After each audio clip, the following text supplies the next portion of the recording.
खमा गणिसा, स्वागत है आपका मेरे YouTube चैनल पर। तो आज मैं आपको सौंठ के लड्डू बनाकर बताऊंगी। तो सौंठ के लड्डू बनाने के लिए हमने 2 किलो लिया है गेहूं का आटा, क्योंकि आधा किलो सौंठ पाउडर है तो उससे हमें चौगुना आटा लेना है। तो मैंने यहाँ पर 2 किलो गेहूं का आटा लिया है। 1 किलो गोटा नारियल, जिसको गोला नारियल बोलते हैं, उसको मान-दस्ते में कूट कर फिर मिक्सी में पीस लिया। आप चाहें तो कद्दूकस भी कर सकते हैं। और 3 किलो लिया है गुड़, जिसे अच्छी तरह से कूट कर मैश कर दिया है। हमें इसमें डली बिल्कुल भी नहीं रखनी है, इस तरह से इसको कूट कर मैश कर दिया ताकि जब हम इसकी चाशनी बनाएंगे तो आसानी रहे।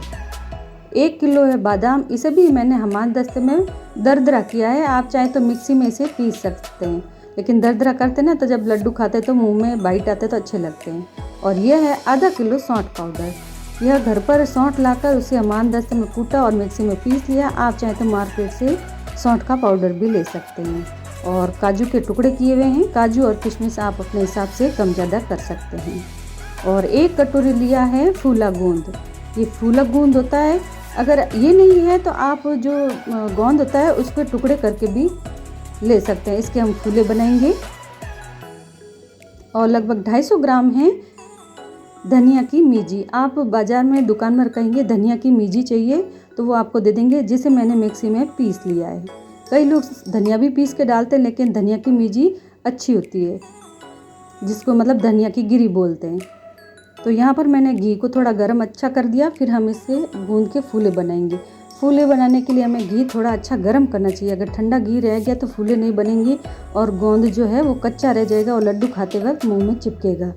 तो घी अच्छा गर्म करके फिर हम थोड़ा थोड़ा करके फूले बनाएंगे। ज़्यादा घी लेकर ज़्यादा बनाने की ज़रूरत नहीं है, थोड़ा ही घी लें और थोड़ा थोड़ा करके फूले बनाएं तो उसे निकालने में भी आसानी रहेगी और बनाने में भी आसानी रहेगी। और घी और जो गोंद है वो भी फालतू के ख़राब नहीं होंगे। तो यहाँ पर आप देख सकते हैं मैं थोड़ा थोड़ा डाल रही हूँ इसमें गोंद। और इसी तरह देखिए यहाँ पर हमारा घी भी पूरा यूज़ हो गया और फूले भी सारे बन गए। तो इसे एक थाली में निकाल लिया है।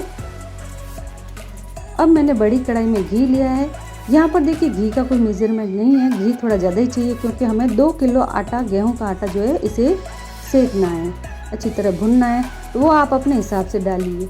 और ये सौंठ के लड्डू डिलीवरी के बाद जच्चा के लिए बनते हैं, तो इसमें घी की कोई कमी नहीं रखते हैं।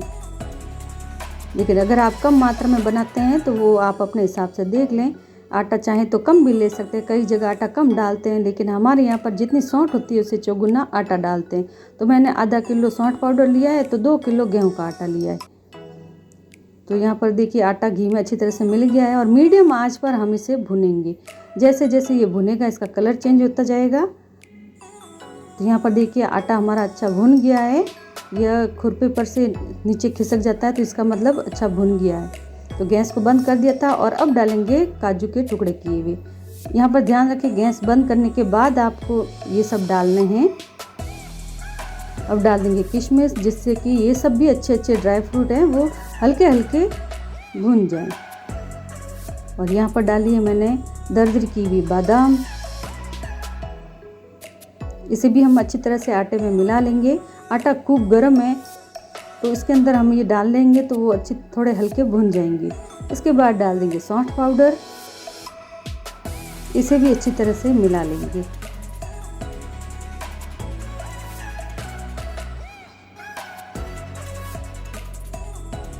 तो यहाँ पर देखिए हमने सब चीज़ों को मिला लिया है।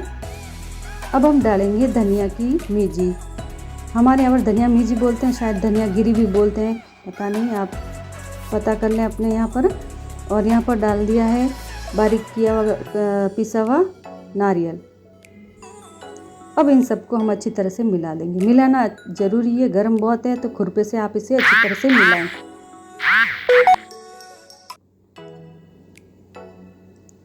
उसे हमने परात में निकाल दिया और फिर से कढ़ाई में घी लिया है। अब हम गुड़ की चाशनी बनाएंगे। कई जगह गुड़ की चाशनी पानी में बनाते हैं, लेकिन उससे लड्डू बहुत ज़्यादा कड़क हो जाते हैं।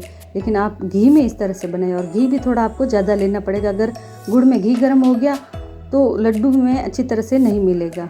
तो यहाँ पर मैंने अंदाज से शायद 1 किलो घी लिया या किलो लिया, तो भी मुझे अच्छे से याद नहीं है, लेकिन आपको इतना लेना है कि आपका गुड़ जो है अच्छी तरह से उसमें डूब जाए। कढ़ाई में आप देख सकते हैं मैंने जो भी घी का मेज़रमेंट था वो अंदाज से लिया, ज़रूरत के हिसाब से लिया, क्योंकि आप कितने ड्राई फ्रूट लेते हैं, कितना आटा लेते हैं, कितना सौंठ लेते हैं, उसी हिसाब से आपको घी डालना होता है। तो यहाँ देखिए आपको दिख रहा होगा घी कितना ज़्यादा है। तो गुड़ को हमें सिर्फ पिघलाना है, पकाना नहीं है ज़्यादा, वरना आपके लड्डू बहुत ज़्यादा टाइट हो जाएंगे। तो देखिए यहाँ पर जैसे गुड़ पिघला, उसने घी जो है वो पूरा अपने अंदर सोख कर लिया है। तो कढ़ाई को मैंने नीचे रख दिया है और अब जो हमने मिक्सचर किया था वो इसमें मिला देंगे। आप चाशनी बनाते वक्त ध्यान रखना, चाशनी को कड़क नहीं बनाना है, बिल्कुल धीमी आंच पर घी में हमें सिर्फ गुड़ को पिघलाना है। तो यहाँ मैंने मिक्सचर डाल दिया और गोंद के फूले भी डाल दिए। अब मैं खुरपे से इसे अच्छी तरह से और फटाफट मिलाऊंगी। अगर ठंडा हो गया तो इसके लड्डू अच्छे नहीं बनेंगे और जो ये मिक्सचर है ये बिखरने लग जाएगा। तो गरम गरम को ही हमें अच्छी तरह से मिलाना और इसके लड्डू बनाने हैं। आप चाहें तो एक दो जने मिलकर भी बना सकते हैं। तो यहाँ पर देख सकते हैं मैं कितने फटाफट इसे मिला रही हूँ। और ये देखिए गुड़ की चाशनी में पूरा मिक्सचर अच्छी तरह से मिल गया। और अभी ये बहुत ज़्यादा गर्म है, हाथ जले इतना गर्म है, लेकिन आपको ऐसे गरम गरम में इसके लड्डू बनाने हैं। अगर आपके हाथ थोड़े प्रैक्टिस वाले हैं तभी आप बना सकते हैं। तो यहाँ पर देखिए फटाफट इस तरह से मैं सारे लड्डू बना दूँगी। अगर आपने कभी बनाए नहीं है तो आप थोड़ा सावधानी से बनाना। ठंडे होने के बाद ये होता है कि ये मिक्सचर थोड़ा बिखरने लग जाता है, क्योंकि इसमें हमने गुड़ की चाशनी बनाई है। तो जितने ऊपर से थोड़ा थोड़ा लेते रहेंगे और इसके लड्डू बनाते रहेंगे। तो लड्डू आप अपने हिसाब से छोटे बड़े जैसे चाहे बना सकते हैं। तो जच्चा के लिए बनते हैं तो थोड़े बड़े ही बनते हैं, लेकिन ये लड्डू आप कोई भी सर्दियों में बनाकर खा सकते हैं, चाहे लेडीज़ खाए चाहे जेंट्स खाए। तो देखिए इतने मिक्सचर में ये इतने लड्डू बनकर तैयार हो गए हैं। और ये लड्डू बिल्कुल ठंडे होने के बाद आप इसे डिब्बे में पैक करें और बनने के बाद ये 2 से 3 महीने ख़राब नहीं होते हैं। तो ये देखिए आप सारे लड्डू बन के हमारे तैयार हो गए हैं। आप भी इसी तरह घर पे बना सकते हैं। मात्रा आप अपने हिसाब से कर सकते हैं। आप चाहें तो सौंठ में आटा कम डाल सकते हैं, ड्राई फ्रूट भी आप अपने हिसाब से कम ज़्यादा ले सकते हैं। तो मैंने आपको सिर्फ रेसिपी बताई है कि आप इस तरह से कभी भी अगर आपको सौंठ के लड्डू बनाने होते हैं जच्चा के लिए या फिर किसी और के लिए, ज़्यादातर ये सर्दियों में खाए जाते हैं। ज़रूरी नहीं कि जच्चा ही हो, किसी को खाने हो तो सौंठ के लड्डू आप ऐसे ही बनाकर खा सकते हैं। तो अगर आपको हमारा ये वीडियो पसंद आए तो मेरे वीडियो को लाइक करें, सब्सक्राइब करें और शेयर करें। धन्यवाद सर।